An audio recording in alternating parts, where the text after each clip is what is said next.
E aí, família, belezinha com vocês? Esse aqui é o meu canal de cortes. E lógico que o vídeo na íntegra vai estar no final em um card. Então, vamos lá pro conteúdo. Olha só, a religiosidade é algo que é necessário, mas eu digo no bom sentido. A verdadeira religião é visitar as viúvas e os necessitados no momento de aflição. Entende-se que, junto disso, a religiosidade também caminha com uma outra coisa, que é a vigilância. E o que é a vigilância? Se afastar de certas coisas e ter uma vida de oração. São alicerces.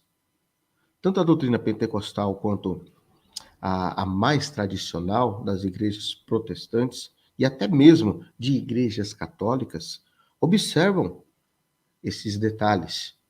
Tá certo que não é tido como um dogma, mas é uma observação de suma importância.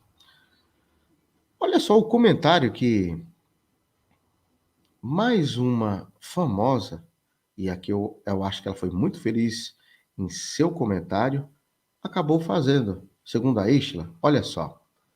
Muitos estão deixando de orar porque esperam ter tempo para orar. Palavras da Estela. A cantora e pastora está lançando o álbum Quero Aprender a Orar e tem alertado que uma igreja avivada é uma igreja que ora. Concordo plenamente. Concordo plenamente. Olha aqui o que diz a matéria. Um resgate do costume de orar e meditar na palavra com disposição para aprender sempre mais de Deus. Com essa proposta, a cantora e pastora Aishla tem se inspirado para ministrar no seu novo álbum chamado Quero Aprender a Orar, lançado pela Sony Music. Ela ressalta: as pessoas estão deixando de orar porque elas estão esperando ter um momento para orar. Na verdade, a oração tem que ser um ato contínuo, porque ela não precisa orar. Não precisa parar, perdão. Você pode acordar falando com Deus, passar o dia inteiro com a consciência de que Ele está ali presente, tomar suas decisões baseadas naquilo onde Deus aprova ou desaprova, afirmou ela ao guia-me durante a Expo Evangélica. Eichira também alertou que a sociedade, de uma forma geral, se encontra em um contexto muito agitado e com cada vez menos relacionamento interpessoal e busca espiritual. Isso é uma realidade. Isso é uma realidade. Isso está acontecendo, infelizmente. Sim, está acontecendo. Os meus pais na fé, a qual tenho muito respeito, e os meus mestres, não me aconselhei com um garoto de 20, 25 anos, não me aconselhei com um cara que troca de namorada a cada 6 meses, eu não me aconselhei com uma pessoa que tem 10 filhos, cada um de um relacionamento, me aconselhei com pessoas, seus cabelos brancos, pessoas que tiveram uma vida santa, a qual ninguém tem isso para dizer. Todos, por unanimidade, tinham uma vida exemplar e de oração. Isso é algo fundamental, é algo necessário para uma vida cristã. É, Existem pessoas que acreditam que não é necessário tanta oração, mas eu sou contra isso. Eu acredito que é necessário sempre que possível. Eu entendo que nem todo mundo tem essa vocação da oração. Se você já leu o livro Heróis da Fé, pegou ali, tem exemplos ali magníficos. Já na contracapa no prelúdio, quer dizer, do livro, tá ali uma base, tanto bíblica quanto explanativa, sobre a oração e também a fé. Ali você já é impactado por algo grandioso. Os heróis da fé, 20 homens que incendiaram o mundo com o evangelho. Quando digo incendiar, é no bom sentido da palavra, vocês entendem, né? Esses 20 homens, todos eram homens de oração. Existem muitas pessoas que nós vemos também na Bíblia que eram perseverantes. Jesus tinha o hábito de orar nas madrugadas. Eu entendo que é um erro teológico quando uma pessoa prega na madrugada a fila é menor. Isso é uma heresia, mas o exemplo que Jesus orava nas madrugadas Sim, isso é algo muito válido. O exemplo bíblico de que muitas pessoas, em momentos de arrependimento, ou seja, uma oração, tiveram muitas coisas alcançadas, isso daí é notório. Sansão, quando se arrependeu, e ele orou a Deus, Deus restituiu sua força. Nós vemos também quando ele estava em desespero, que ele estava com sede, ele clamou e a rocha deu água. Nós vemos muitos e muitos exemplos, ou seja, a oração é algo necessário. Quem sabe se o povo brasileiro começar a orar mais, Deus não muda o nosso Brasil. Quem sabe? Quem sabe Deus não nos livra do comunismo? Quem sabe Deus não muda o nosso quadro?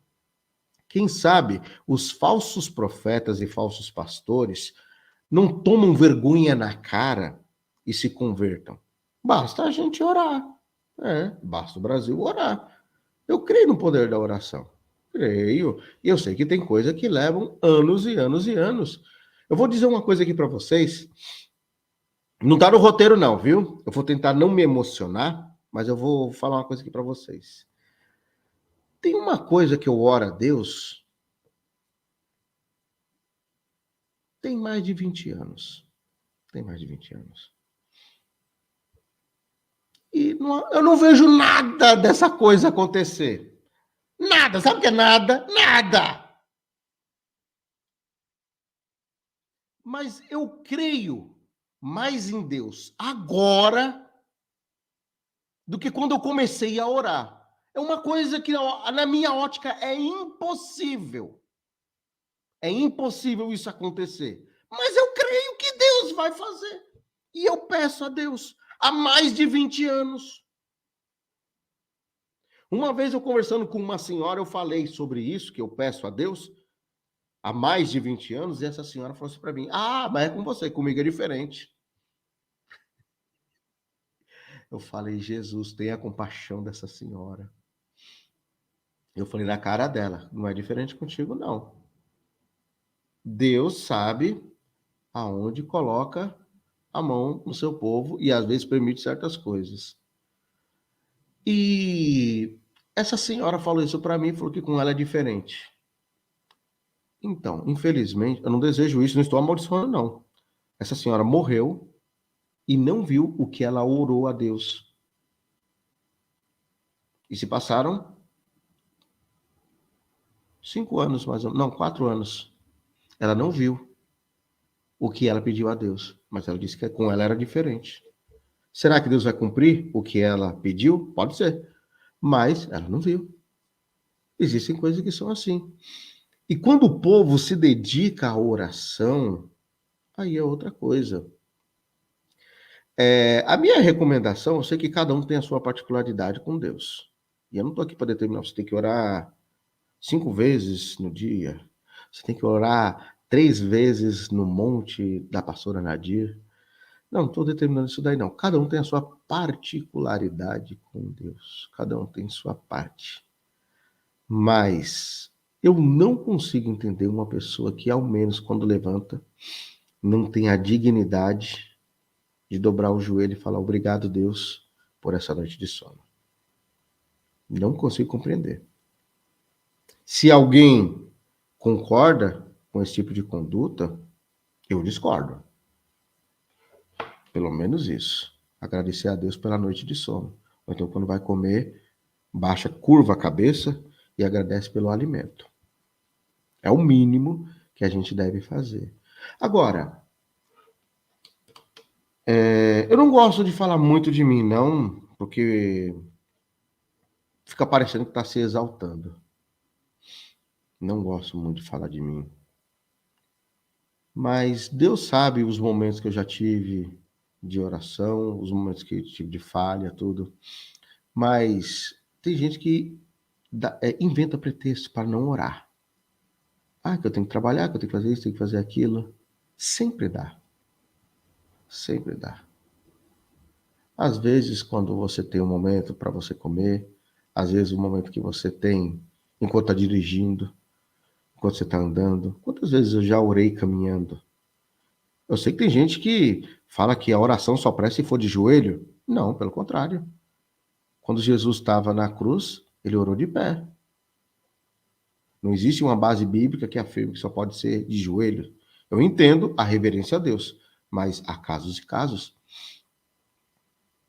Enfim, sempre dá para ter um período de oração, todos os dias. Sempre dá, por mínimo que seja, mas dá. Se cada um fizer a sua parte, quem sabe nós não temos um Brasil melhor? Quem sabe nós não temos uma vida melhor, né? Se Deus quiser, vamos ver o nosso país ainda livre do comunismo gospel. Eu tenho fé nisso.